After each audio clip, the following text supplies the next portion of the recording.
But I want to come back to this fact about your message to the country, and you raised it there, about the message shifting somewhat in the last few days, not necessarily so much to say, let's win this, but to say you should worry about a big Labour majority to stop the other side romping home. And again, I want to show people one of the adverts that you've put out on social media, which actually suggests a massive Labour victory. This is Conservative Party material.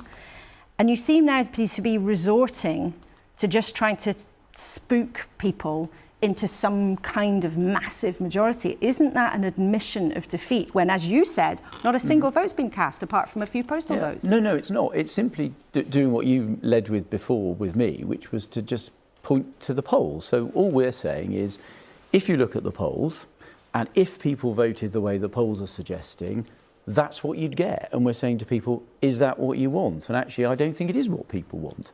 And it's about saying to people, if you don't want a Labour government with a large majority, and you voted Conservative in the past, that you need to vote Conservative. And if you vote for anybody else other than a Conservative candidate, you're going to get a Labour government with a large majority.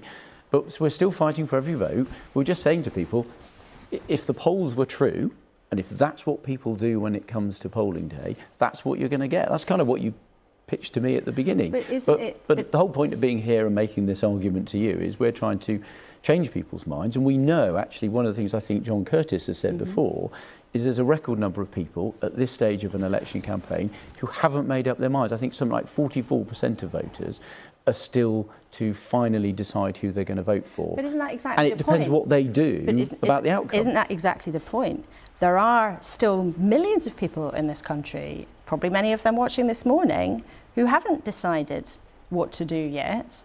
And what they're hearing from you is not, hey, here's our positive vision. What they're hearing is, oh, well, you can't give the other side everything they want, so stick with us.